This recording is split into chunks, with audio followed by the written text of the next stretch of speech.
자, 그 다음 12절부터 한번 이야기를 해보죠.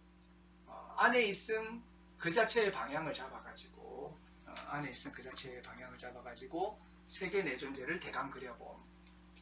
그래서 이제, 이 안에 있음이라고 하는 거는 인자인인 거죠. 인자인. 세계 안에 있다라고 할 때 이 안에 있음을 말하는 것이고요. 이 안에 있음의 방향을 잡아가지고, 세계 내 존재가 뭔가를 한번 대충 한번 이야기해 보겠다. 자세한 이야기는 뭐 3장에서도 하고 4장에서도 하고 5장에서도 하고 이러니까 특히 이제 3장은 세계라고 하는 것을 좀 집중적으로 이야기해요. 세계의 세계성 3장에서 주로 이야기를 하고요. 내 존재가 어떤 것인지는 5장에서 집중적으로 이야기를 하게 됩니다. 그래서 이제 전체적으로 이야기를 하고 있지만 여기에서 이제 그 2장에서는 특히 12절에서는 대강 그려보겠다라고 하는 거죠. 우선 현존재, 다자인이라고 하는 것에 대해서 한번 우리가 되돌아보자는 거죠. 현존재라고 하는 것은 자신의 존재하면서 자기 존재와 관계를 맺고 있는 존재자라고 하는 거죠. 그래서 이제 현존재라고 하는 것은 기본적으로 자기 존재라고 하는 거죠. 자기를 가지고 있는, 자기가 있는 그런 존재인 거죠. 사물들은 자체를 가지고 있지만 우리들은 자기를 가지고 있다는 거죠. 그래서 또 이 자기 존재하고 관계를 맺고 있고 자기 존재가 문제가 되는 그런 존재자가 바로 현존재라고 하는 거죠. 또 이 현존재는 실존이었죠. 실존. existence. 실존이었죠.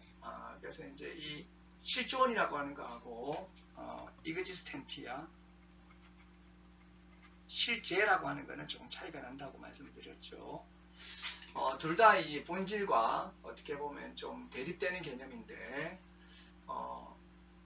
어떤 이제 사물이 실제적으로 있는 것, 이제 하이데거식 언어로 말하자면 눈앞에 있는 것을 말할 때 실제라는 말을 쓰고요. existentia라고.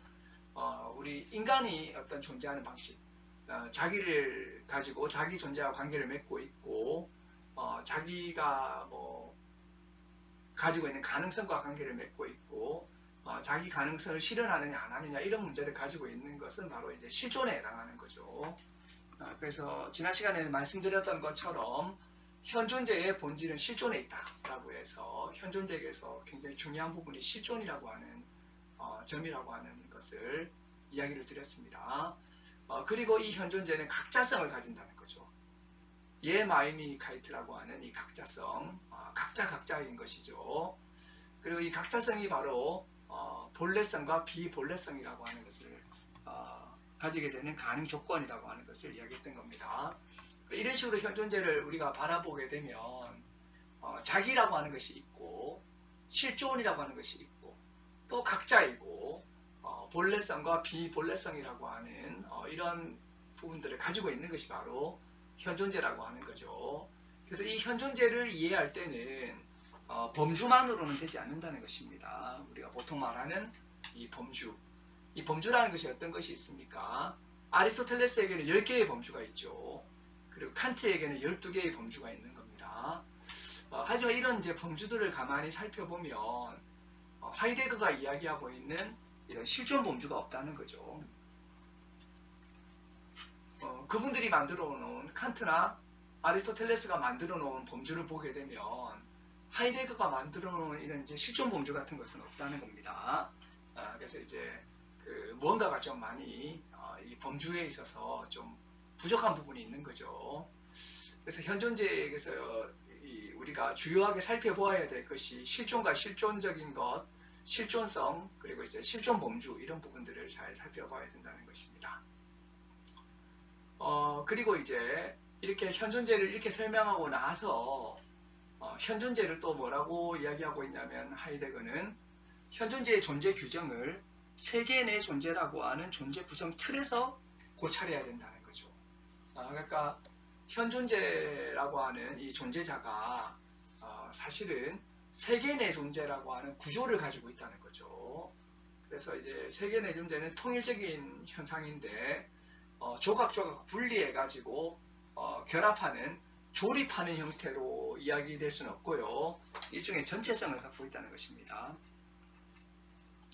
그래서 이제 조립해가지고 합치는 방식으로 낱낱이 분해해가지고 다시 재조립할 수 있는 방식으로 되는 것이 아니라 그 자체는 전체적이고 통일적인 현상을 가지고 있다고 하는 것이죠. 그래서 이런 이제 하이데거가 말하는 이런 전체성이라고 하는 개념이 굉장히 중요하다고 생각이 됩니다.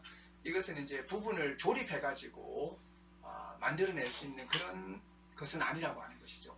전체라고 하는 것이 분명히 있는 것이죠. 그래서 전체성과 통일성이라고 하는 것은 굉장히 중요한 어떤 의미를 가지고 있다고 볼 수 있겠습니다.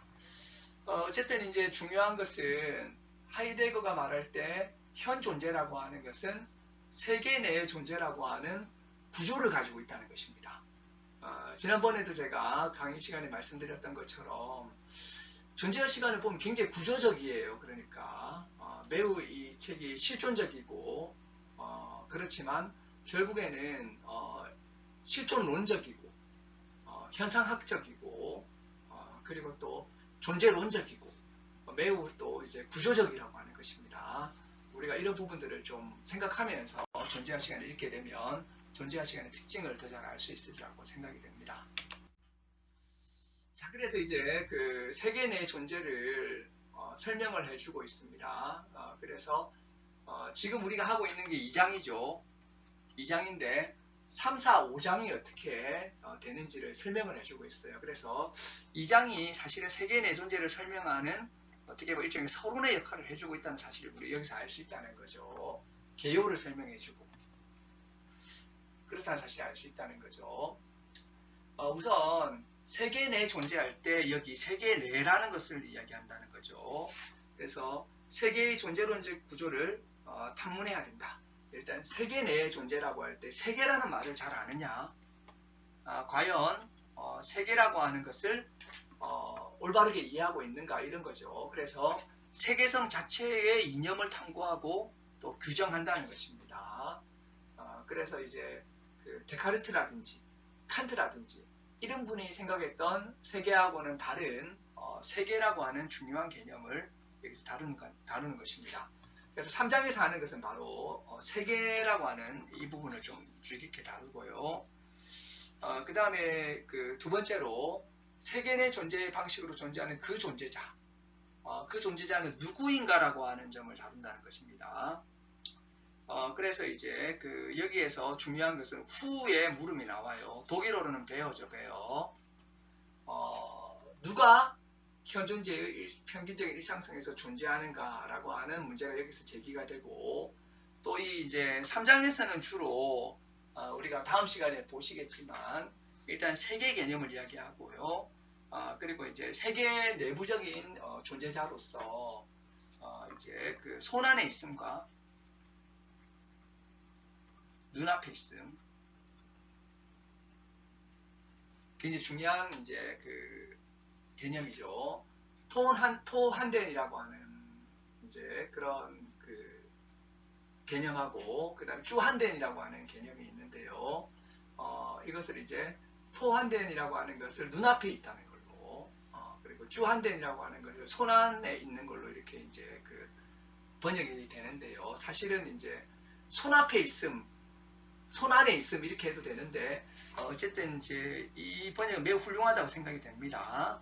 그래서 이제 눈앞에 있는 것들은 어떻게 보면 좀 초연하게 사물을 바라볼 때 눈앞에 있는 것이고 우리가 도구를 사용하면서 존재할 때는 이제 이렇게 펜을 가지고 쓴다든지 이렇게 할 때는 이게 손 안에 있는 거죠.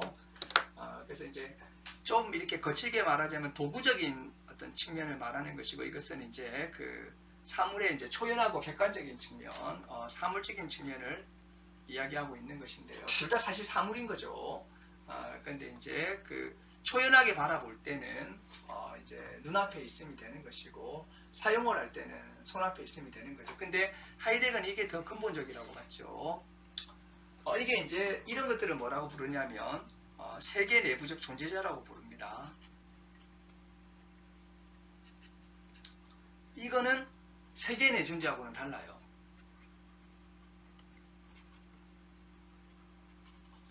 세계 내 존재는 인간인 거죠, 인간.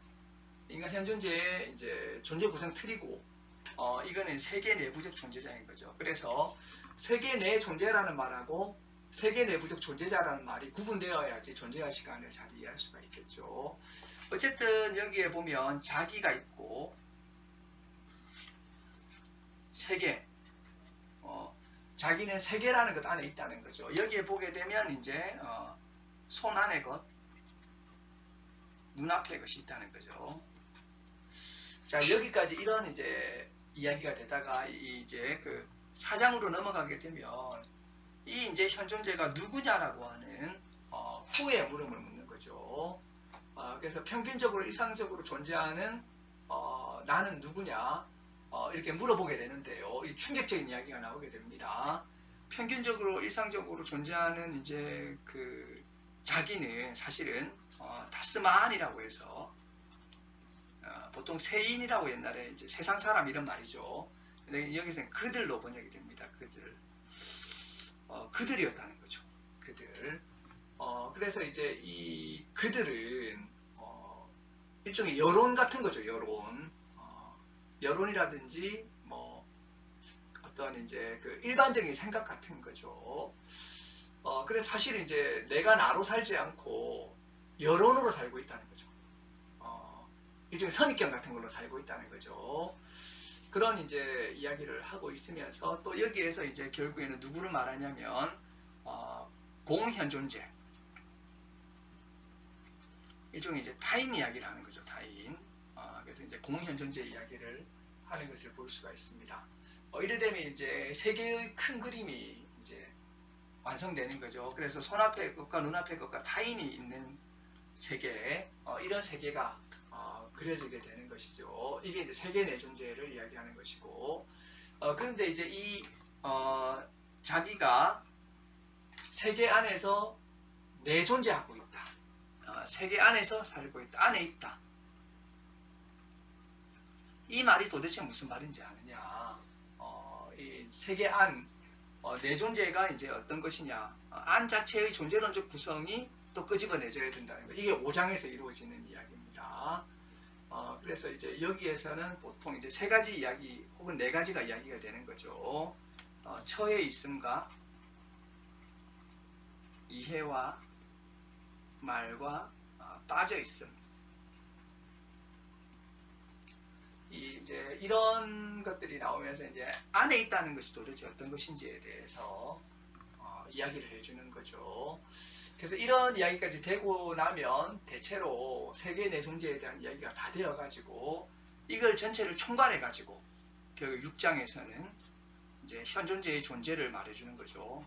현존재의 존재는 조르게 염려다. 현존재의 존재는 염려다. 이렇게 해서 1편이 끝나게 되는 것입니다.